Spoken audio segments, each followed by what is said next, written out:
Good morning. Thank you so much for joining me for Friday morning coffee. It's actually Friday morning iced coffee for me now. We're starting to really feel the heat here in Atlanta. And once the weather starts to creep up, it's iced coffee for me all summer. Anyway, we're going to dive right in and talk about the appraisal today. Last week, I mentioned, we talked about the financing contingency, and I mentioned that the appraisal is within the financing contingency, but it's also a separate contingency, meaning that it's going to have its own timeline. So sometimes they line up, and sometimes the appraisal contingency is a little bit shorter.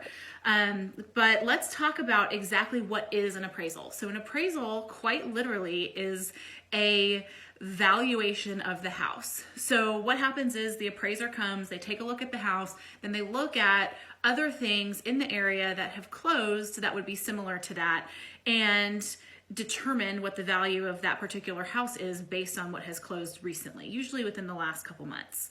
So the appraisal, if you are getting a loan, so if you're working with a bank or some kind of a mortgage lender to get your house, the bank is going to require an appraisal, and it's going to be something that you will pay for up front. And it is you can't get a loan without having an appraisal for the sales price.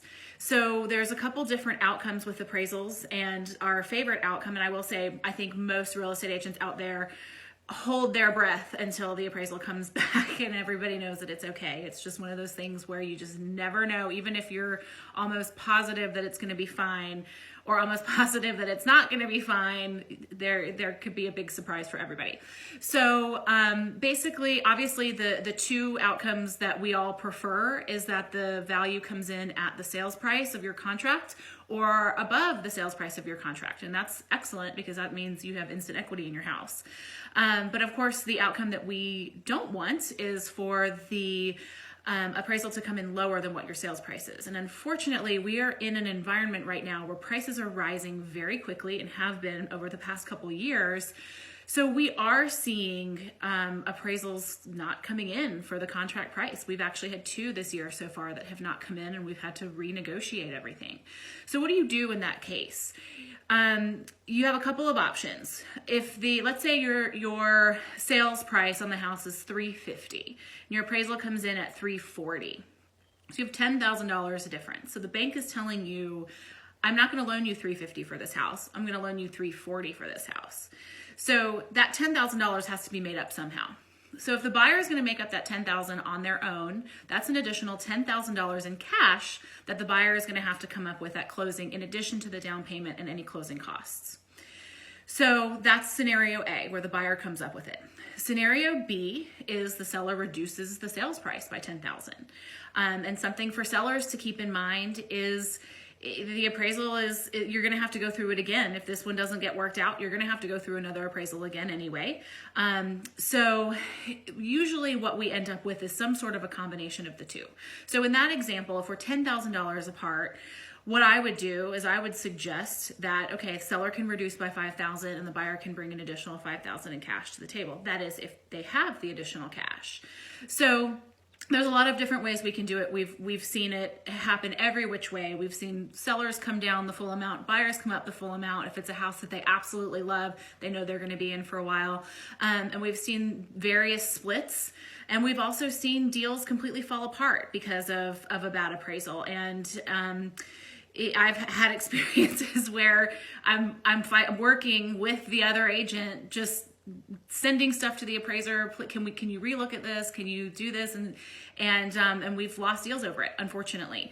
But there are ways to go about it. And there are ways to fix it, but sometimes, unfortunately, that doesn't happen.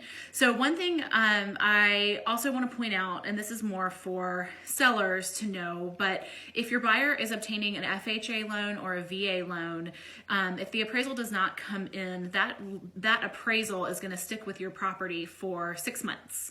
So what that means is if you have an FHA loan, for example, and the appraisal is not good and the deal falls apart, then if your next buyer is an FHA buyer, then FHA is going to use that same appraisal. So it's not like you're going to get a new one or a brand new one if the person has that same financing. So that's something to keep in mind. So anyway, that is a little overview on appraisals. And side note is you can always, if you're thinking about selling your house or if you're curious about the value of your house, you can always have an independent appraisal done. You don't have to be a bank to hire an appraiser. They are here, and we certainly have those contacts if anyone's interested in that. But you can always, if you're wondering what the value might be, you could always have an appraisal done separately. Usually they run about $500. So anyway, I hope everyone has a great weekend. Keep an eye out this afternoon. I've got almost our list complete for Cobb events over the next week. And happy Mother's Day to everybody. It's going to be a nice weekend. I told my husband that the only thing I want is to be able to sleep in on Sunday. So hopefully that's going to happen. Anyway, I hope everyone has a great week, and I will see you guys next week. Thank you. Bye.